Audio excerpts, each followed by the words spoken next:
You have been lied to. They told you to be kind, to be open, to be vulnerable. They handed you a map to a beautiful city called meritocracy and sent you on your way. But with every step, you find only quicksand and wolves in shepherd's clothing. The city was never real. And the map? It was designed to lead you to slaughter. Now ask yourself, who benefits from your gentle, predictable demise? This is the confidence you were sold. A fragile, hollow thing built on a foundation of pleasant falsehoods. It is the confidence of the lamb, a state of mind cultivated through delusion, a belief system designed for a world that does not exist. You were taught to look in the mirror and recite empty affirmations, as if chanting a prayer could deflect a dagger. You were told that your feelings of self-worth were paramount, a precious flame to be protected. So you spent your years guarding this flame, while others, more practical men, were building fortresses and forging weapons. They told you that vulnerability is a form of strength. It is a beautiful sentiment, fit for poetry and sermons. But in the cold mechanics of power, uncalculated vulnerability is a fatal diagnosis. It is the willing exposure of your throat to the predator, a naive invitation for the ambitious to test the limits of your weakness. You were encouraged to believe in a just world, an invisible cosmic ledger, where your hard work, your loyalty, and your good intentions would be tallied and rewarded. This is the most debilitating lie of all. It transforms you from a player in the great game into a passive spectator, waiting for a prize that will never be awarded. This worldview, this lamb's confidence, is not just ineffective, it is a liability. It makes you predictable. Your actions are dictated by a moral code your rivals gleefully ignore. They know you will hesitate to make the hard decision. They know you will give the second chance that you will never receive in return. They know you will appeal to a sense of fairness they do not possess. Your trust in hope becomes their greatest strategic asset. You place your faith in the supposed goodness of others, in the stability of institutions, and in the promise of a brighter tomorrow. But this is to build your house upon the sand. As Machiavelli observed, men are ungrateful, fickle, false, cowardly, covetous. This is not a cynical opinion. It is a clinical observation of a constant, unchanging force of nature, like gravity or decay. To ignore it is to plan for your own ruin. The idealist is shocked by betrayal, crippled by ingratitude, and paralyzed by the world's cruelty. His confidence, built on how men should be, shatters the moment he confronts how men are. And in that shattered state, he becomes a mere pawn, moved across the board by a steadier, more realistic hand. The ruins of history are littered with the good intentions of such men. Now, let us discard this childish map and begin to see the world with the eyes of a prince. The confidence we will build here is of an entirely different quality. It is not a feeling to be pampered, but a weapon to be forged. It is not born from hope, but from a profound and sober understanding of reality. This is the bedrock. The core principle is this: true, dangerous confidence is not a feeling at all. It is a precise and unflinching assessment of the terrain. A prince does not hope the ground is stable. He tests it for traps. He does not wish for fair weather. He builds a shelter that can withstand any storm. His confidence does not come from believing in the best possible outcome. It comes from knowing that he is fully prepared for the worst. He does not seek validation from the world. He seeks to impose his will upon it. This is the confidence of the builder, the strategist, the architect of his own fate. This path begins with accepting the raw, unfiltered truth of human nature as your primary strategic intelligence. When you understand that self-interest is the universal language, you are no longer disappointed when men act upon it. You are empowered to use it as a lever. When you expect disloyalty, you are not wounded by it. You are prepared to counter it or even to orchestrate it for your own ends. This cold clarity does not make you a monster. It makes you effective. It frees you from the emotional chains of expectation and disappointment that bind the common man. Your confidence is no longer held hostage by the whims and morals of others. It becomes an internal fortress built upon the stone of immutable reality. From within this fortress, you can observe the world with perfect clarity. You see the hidden motives behind the pleasantries, the ambition behind the smile, the fear behind the aggression. This is not paranoia, it is strategic awareness. The idealist walks through a field of snakes, believing them to be harmless ropes. The prince sees every snake, understands its nature, and knows precisely where to step. Whose confidence do you think is more likely to endure? The lamb's hope is a prayer whispered into the wind. The prince's confidence is the weight of the sword in his hand. For the trust based on the goodwill of others is a ruinous liability. True confidence is forged in the understanding that men are fickle, ungrateful, and driven by self-interest. To command them, you must first command yourself with this cold reality. Comment confidence is currency. To accept this truth and subscribe for the lessons on how to accumulate this power. To see the world as it is constitutes the first and most crucial victory. But vision without action is a form of paralysis, the private satisfaction of a philosopher in a burning building. The confidence that matters is not a passive state of awareness. It is an active, kinetic force. It is the capacity to translate cold understanding into a tangible reshaping of your environment. This requires more than a shift in perspective.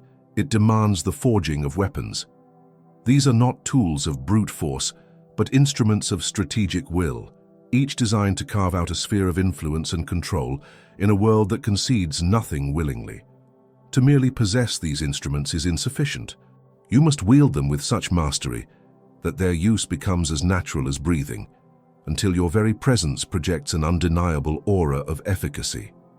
This is the second stage of your transformation, moving from the clarity of the observer to the potency of the architect.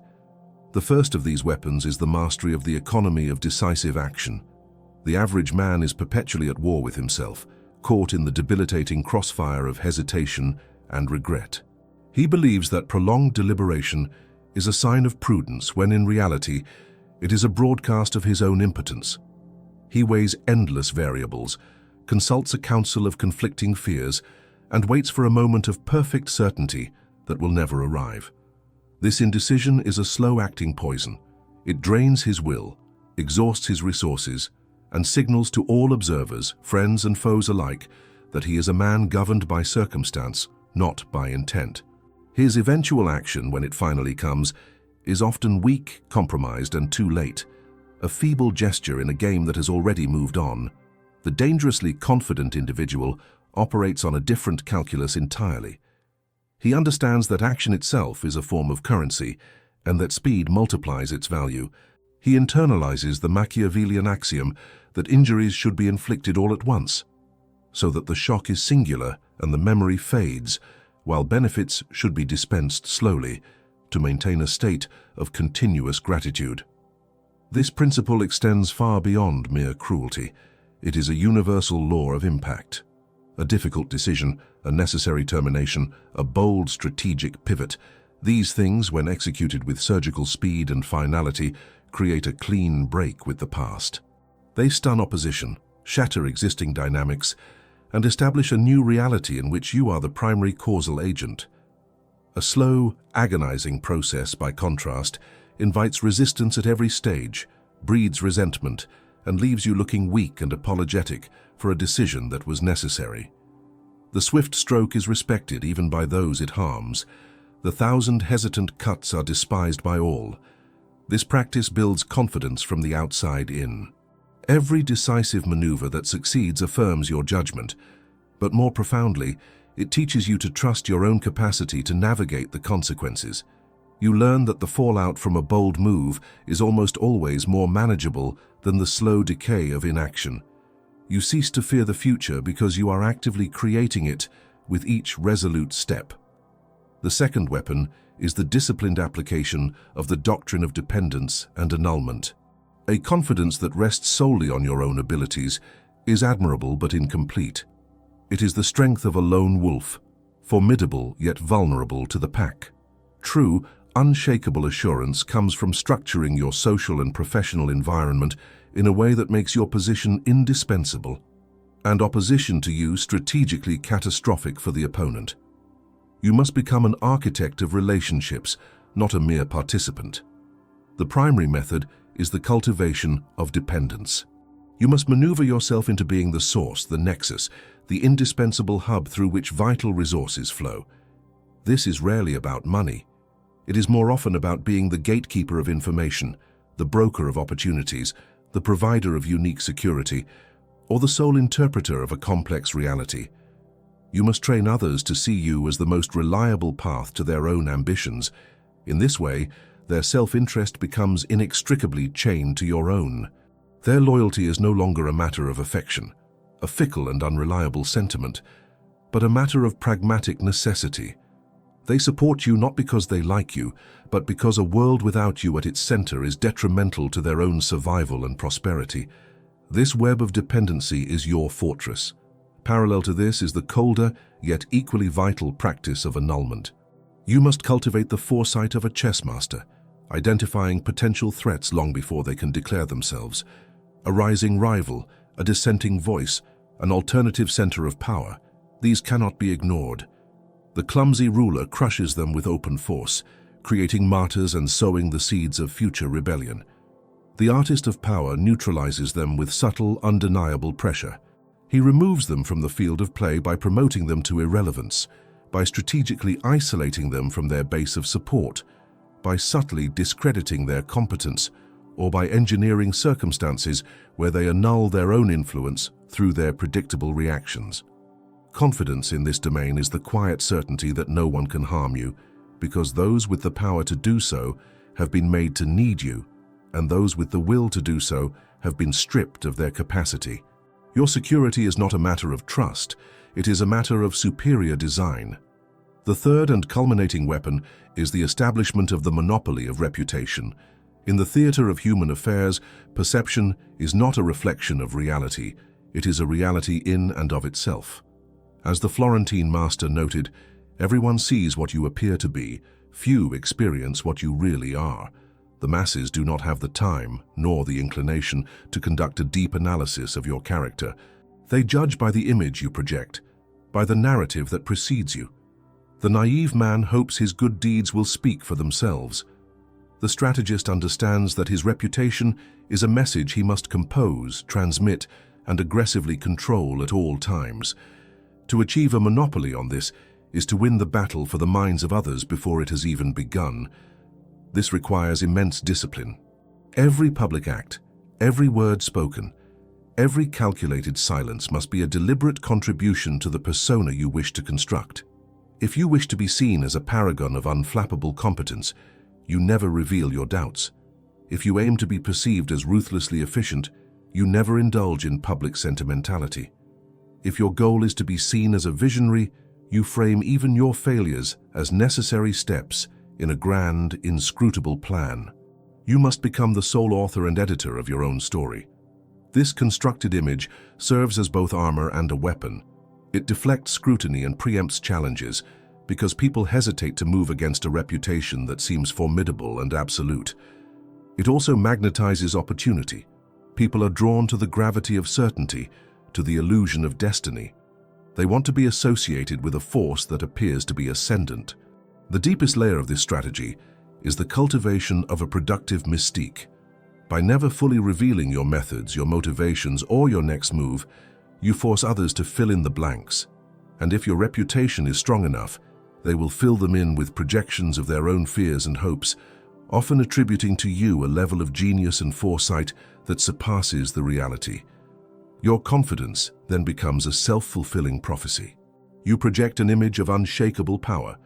The world reflects that image back to you in its deference and compliance, and this external validation solidifies the very internal certainty you began by feigning. You become the character you have so meticulously crafted.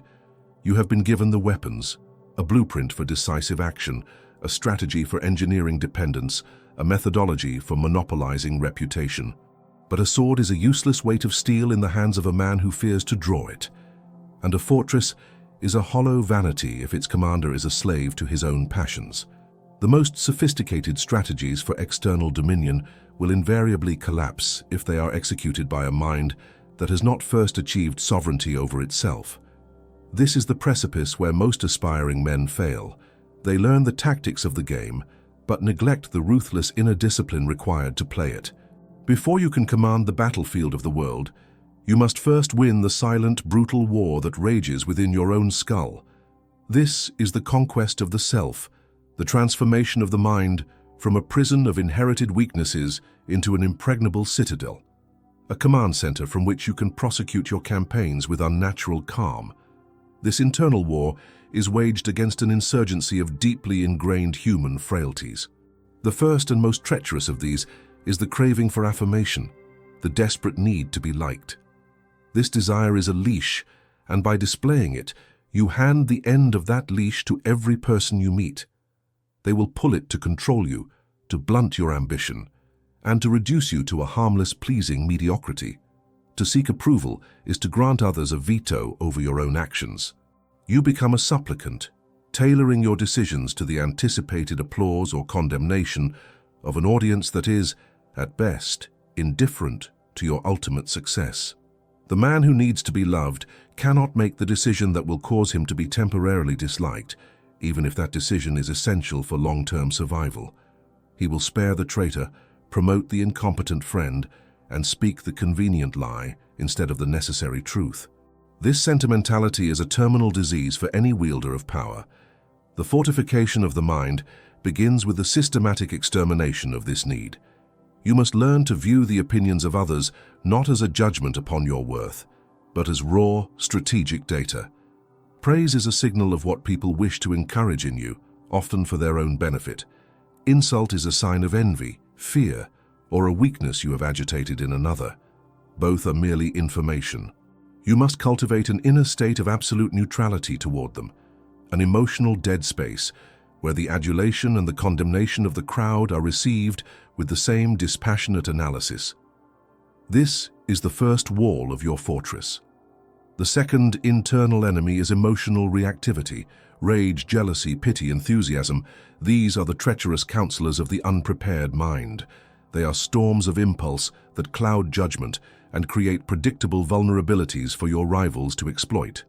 An opponent who can make you angry can make you foolish. An adversary who can provoke your pity can make you generous to your own detriment. A sycophant who can stir your vanity can make you blind. The strategist cannot afford the luxury of authentic, spontaneous emotion in the arena of conflict. Every public display of feeling must be a calculated performance, a mask worn for a specific strategic purpose. Behind that mask, the mind must remain a placid and frigid lake. This requires a grueling process of self-discipline, a detachment from the immediacy of the moment. It is the ability to feel the initial spark of anger and consciously extinguish it before it can become a fire. It is the capacity to observe an injustice that inflames your spirit and yet respond with the cold logic of a mathematician, calculating the most advantageous response rather than the most satisfying one. This inner quietude is the true source of a terrifying confidence. While others are swept away by the tides of their own passions, you remain fixed, an island of pure will, capable of seeing the entire board and making moves while they are still drowning in the chaos of their own reactions. The greatest victory is to make yourself unreadable, to become a calm surface that conceals unfathomable depths. Once this internal dominion is established, once the need for approval is dead and the tyranny of emotion is broken, the mind itself is transformed. It ceases to be a liability and becomes your most formidable weapon. Your inner calm now becomes a force that you project outward, shaping the psychological landscape around you. You are now prepared to wage war on the external battlefield, the minds of other men. Here you must fully divest yourself of the pleasant fiction that it is better to be loved than to be feared. As Machiavelli so clearly understood, the bonds of love are obligations, and men, being the wretched creatures they are, will break these bonds at the first sign of personal advantage. Love is a currency that depreciates with time and is subject to the wild inflations of sentiment. It is an utterly unreliable foundation upon which to build any structure of lasting power. Fear, however, is a different matter entirely. It is not the fear of the hated tyrant, for hatred is an active, volatile emotion that inspires conspiracy and rebellion. The state you must cultivate is a more profound and stable condition, a deep and abiding sense of respectful dread. It is the awe that one feels in the presence of a truly potent force of nature. It is the certainty in the minds of others that you are a serious entity, that your actions have inevitable consequences, and that you are not constrained by the same sentimental codes that govern their own conduct.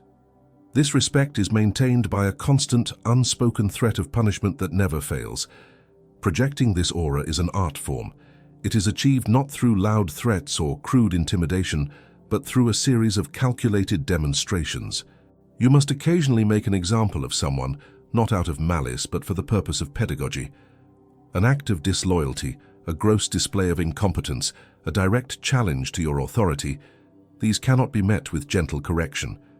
They must be answered with a swift, decisive, and visible consequence that is utterly proportionate to the transgression. This act serves not only to punish the individual, but to educate the dozens who are watching. It recalibrates their understanding of the rules of engagement. They learn that you are a man of your word, that your boundaries are real, and that crossing them carries a predictable cost. Paradoxically, this clarity is often perceived as a form of justice, and it breeds a secure, stable environment where everyone understands their position. This is augmented by a cultivated unpredictability in other domains. While your response to disloyalty should be certain, your methods for reward and your strategic direction should remain opaque. By occasionally breaking patterns, by making moves that seem counterintuitive, you prevent others from becoming complacent. You force them to remain constantly alert, to study you, to anticipate you. This mental energy they expend trying to decipher your intentions is energy they cannot use to plot against you. Your mind occupies their mind. This is the essence of psychological dominance, a state where your will sets the terms of reality for everyone in your orbit. Your confidence becomes absolute because it is no longer just an internal state. It is a fundamental law of the social universe you have created. You have fortified your mind and gathered your weapons. The internal citadels are secure, the psychological battlefields surveyed. Now, before we reveal how to transform a single fleeting act of power into a permanent and unshakable legacy, ensure you are subscribed, for history only remembers the final move. The chasm between the contender and the sovereign is crossed in a single step. For years you may prepare, you may study, you may accumulate influence and refine your will into a sharpened point, but potential is a form of shadow. It has no substance until it is given form by a singular, luminous event. All the theory, all the internal discipline culminates in this moment of execution. This is the point where the abstract becomes terrifyingly real, where the strategist must emerge from the map room and place his hand directly upon the levers of the world. This is the moment of the masterstroke, the decisive action that irrevocably alters the landscape of power.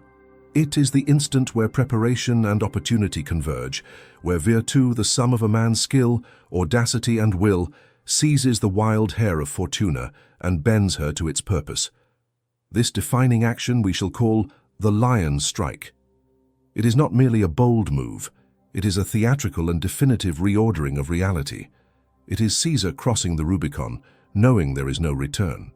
It is the public and final dismantling of a long-standing rival, executed not with rage, but with the chilling precision of a surgeon removing a tumor. It could be the audacious seizure of a project that all others deemed impossible, a move that makes you the new center of gravity. This strike is characterized by its finality. It is not a negotiation, it is a verdict. It is not a battle.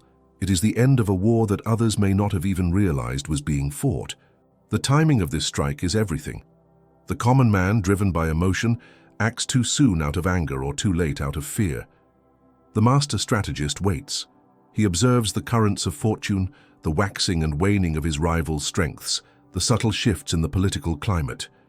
He endures insults, feigns weakness, and allows his opponents to become complacent, overconfident, and exposed.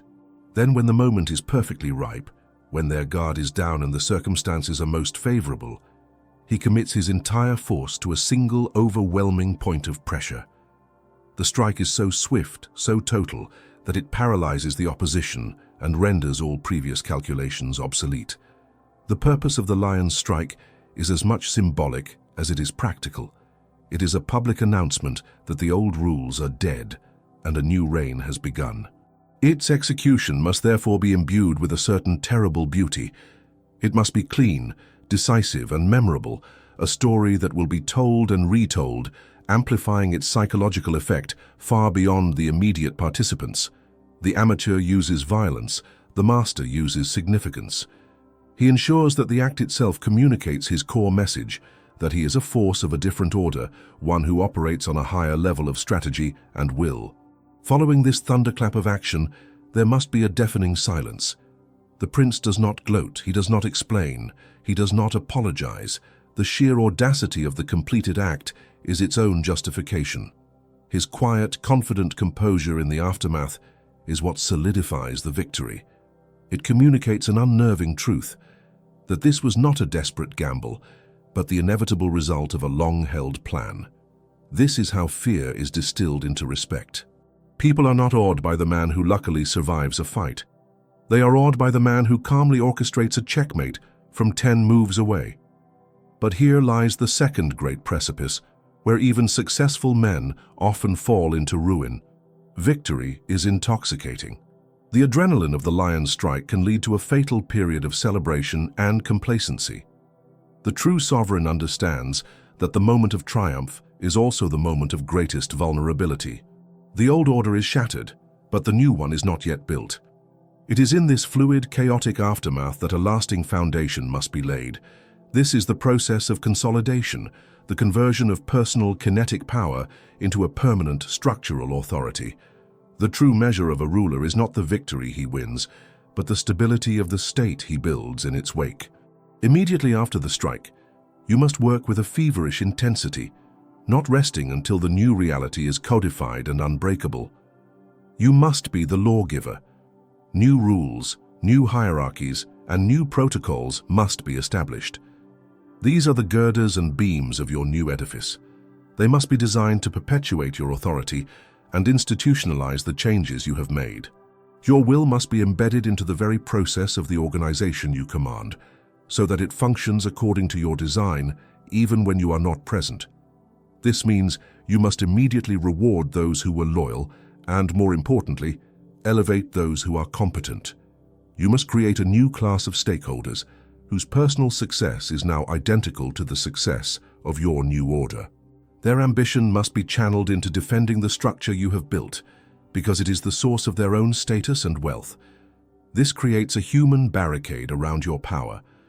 Furthermore, you must begin to distribute benefits, but always according to the Machiavellian principle, slowly and a little at a time, so that the desire for more keeps the recipients in a state of hopeful dependence. This continuous measured dispensation of favor ensures that the memory of your generosity is always fresh, while the memory of the brutal, singular strike that brought you to power begins to fade into legend. You must become the architect of a new culture, the author of a new history. You recast the narrative of the past to legitimize the present, framing your decisive action not as a hostile takeover, but as a necessary and beneficial restoration of order from chaos.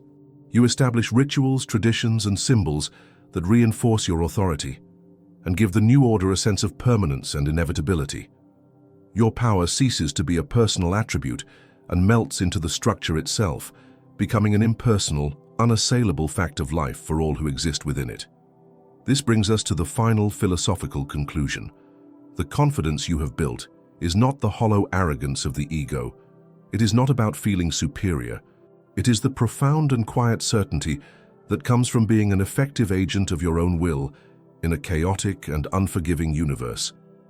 It is the ultimate expression of human potential, the ability to perceive the raw material of reality as it is, and to possess the audacity and skill to impose a deliberate and lasting design upon it. To see the world through the eyes of Machiavelli is to accept a great and lonely burden. It is to divest yourself of comforting illusions and to understand that the cosmos is indifferent to your notions of fairness. There is no higher authority that will reward your virtue or punish your enemies. You are the sole agent responsible for the creation of your own order. The power you seek is not a destination, it is a continuous act of creation.